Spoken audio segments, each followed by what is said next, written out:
Friends, welcome to ERA Learning.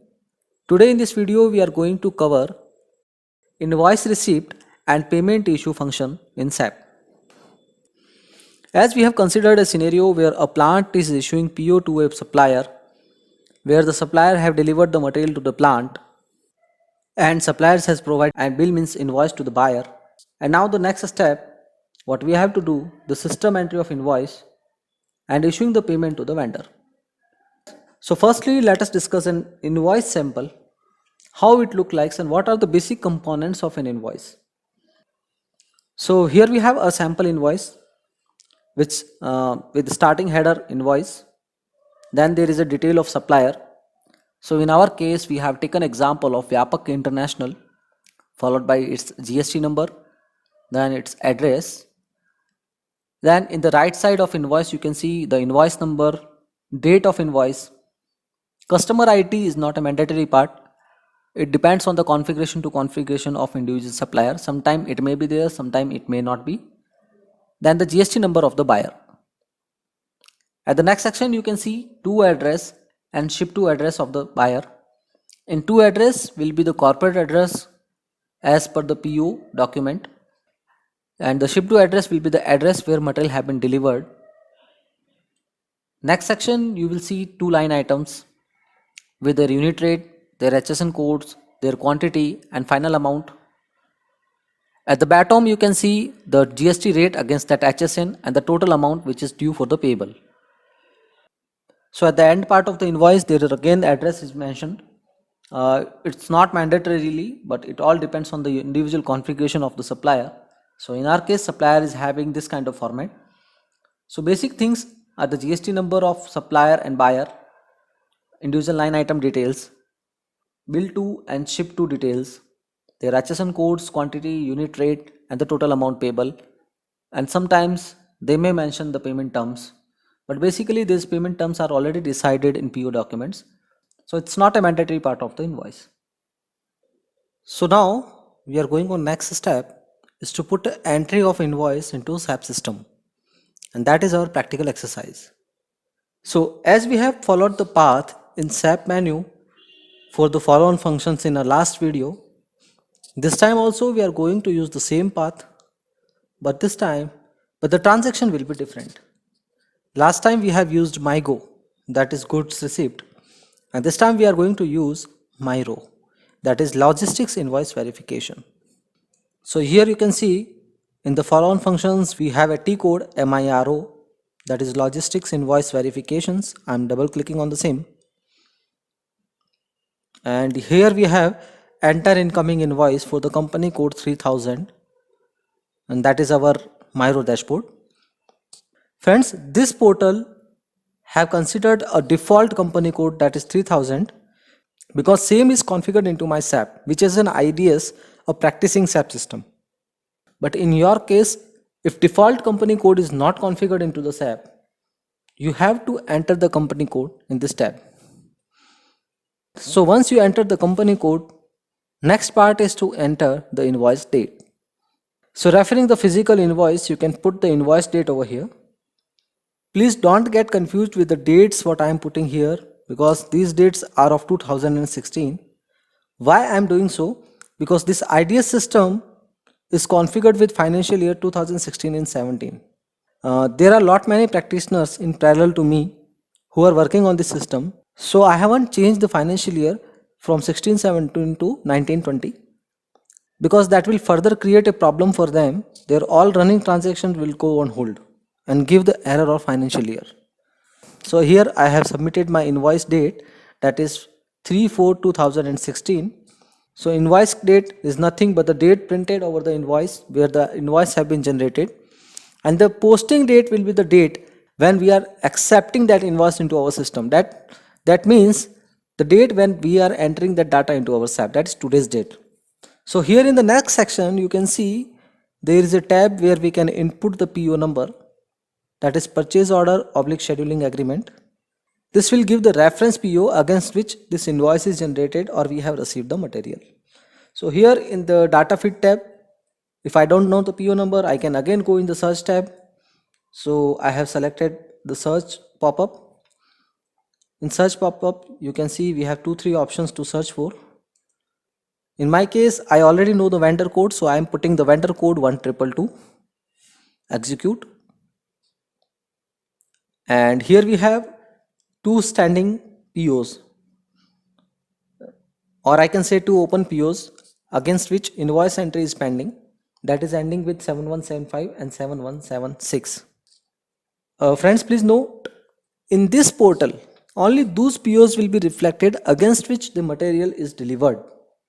Means there may be several more POs which are still open for this vendor, but we haven't received the goods for that PO. That PO will not reflect in this list.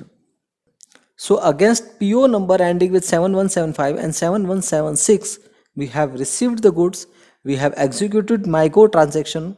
Now the part which is pending is to put the invoice entry, and so these both PO are reflecting over here. So I'm going to select the first PO ending with 7175 and click on the copy data. So here you can see PO number ending with 7175 is captured into my data. Now I am going to execute it by pressing enter or green check mark button over top left corner of my portal. So here my portal has executed the transaction. The next part what you have to do is to feed the amount. So you can see there is amount text in blue color. So there you have to put the invoice amount in exact figure. So in my case, the amount is 400 USD against the supply of 100 kg flour. So I have entered my amount. Now the next part is to check the balanced amount. So you can see over the top right corner, there is a balance amount showing in 0.00 USD. This balance amount is the difference of PO amount versus the invoice amount what you have entered. So the acceptable term for this invoice incoming is 0 balance amount. So in our case it is 0. So now you can go further and save this invoice entry. So as you can see at the bottom, we have received our document number 51056087113. So this is our invoice entry document number, or I can say invoice receipt material document. Now if you want to track the invoice receipt or the invoice received against any PO, how you can do that? Just like what we did in our earlier exercise, we will go to display PO T code, that is ME23N. So here I have selected ME23N, and you can see there is a default PO coming in front of me with ending with 7177 for the 1 kg of flour. But there is an interesting fact which I have already discussed with you in my last video, that for any PO, if following functions have not been executed, that PO will not show purchase order history tab in its item tab. So here you can see in item tab there is no purchase order history available. Now we will select the PO ending with 7175 for which we have recently inputted the invoice. So I'll go to the change PO number selection. I'll put my PO number ending with 7175 and execute. Once I execute the new PO, here you can see we have a purchase order history tab available for this PO. It means follow-on functions for this PO have been executed. And if you can see in the bottom detail, there is a goods receipt material document ending with 2501. And there is an invoice receipt document ending with 8713. It means we have received goods for the said PO, and we have also received the invoices for the said PO. And you can also check the posting dates. If you want to open up this invoice receipt, if you want to check the MyRow document, you can double click on the 8713, and here it is. Please note, it will be in display mode. I am showing you that again editing mode. Now we are going on deviation exercise. Sometimes the vendor delivers us the material with a slightly difference in the quantity.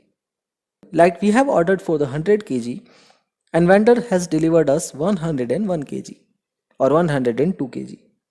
At the time of delivery of the goods or receipt of the material, it is a standard practice to put the exact amount of material what is being received at our end. but sometime it's not done. But sometime due to restriction in this configuration part, sub-SAP configuration team do allow 10% deviation in the goods receipt or 10% deviation in the invoice receipt or invoice value. But some companies do not allow that. Please note, so now we will understand the deviation part. Firstly, you should understand that some companies have a policy that against any purchase order, they will accept the 10%, 15%, or 20% as per their company policy deviation in the delivered goods or deviation in the invoice value or PO value. We assume that supplier has made an invoice of 410 USD. He increased the value of 10 USD by taking the consideration of some unavoidable circumstances. So in this case, we may assume any scenario, maybe the transportation issue, maybe some terms and condition changes, maybe some specific demand from our side post issuing the PO, anything which is related to the commercial team, they have done at their back end working. But what we have received, the invoice is 10 USD higher than the PO value. So if we try to put into the system will show a balance of 10 USD, which you can verify at the top right corner with a warning message. If you click on that warning message, it clearly indicates balance not zero and the value of balance is 10 USD. Debit is 400 USD and credit is 410 USD. It means it says us that there is a difference value, there is a balance value which is not zero, and so this input invoicing cannot be processed. But please note, if my company has a policy to allow the deviation of the particular percentage, and if this value falls under that percentage, the configuration part will take care of the same. They will allow the system to accept, and in that scenario this message will not appear. This is an accounting control which is being established by the individual company configuration team at the time of configuration and as per the policies of the company. So in our cases, it is clear that we cannot enter the value higher than the PO value, but we can enter the amount value lesser than the PO value. That will be acceptable in any case. There may be many reasons, like we have imposed an LD clause, late delivery clause. We have deducted some percentage amount of the total value because of late delivery, or any cases, quality degradation, anything can be there. But anyways, this is just to give you an idea that if you put a higher value, system will accept or not. It all depends on your company policies, but lower value will be accepted. Furthermore, you have to put a justification on the invoice, that is an auditing part or financial part, that you will come to know when you will work in any of the industry.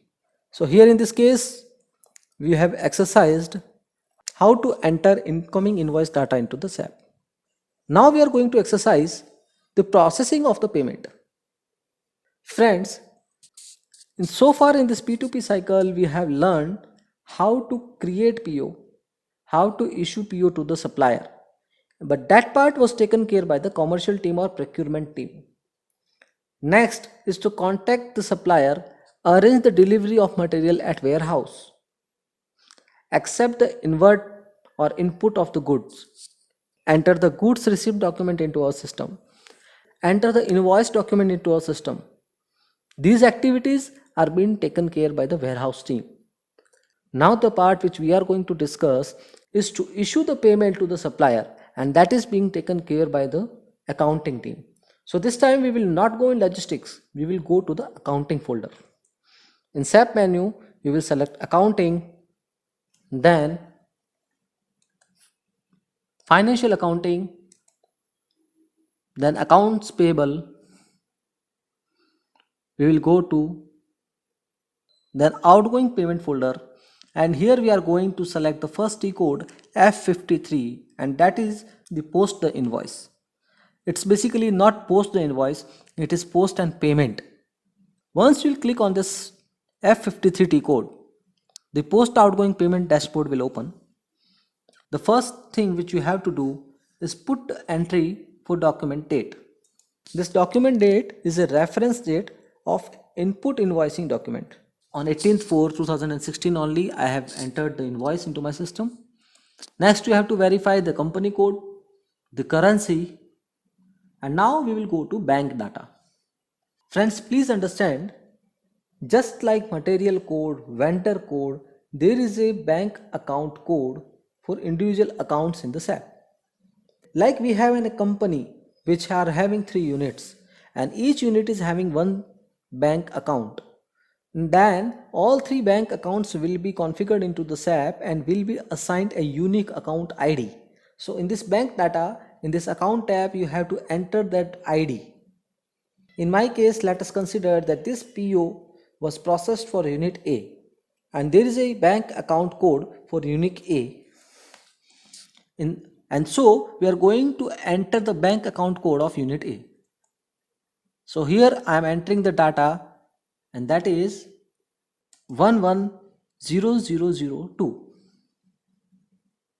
So we have our bank account code. Now we are going to select Open Item Selection tab.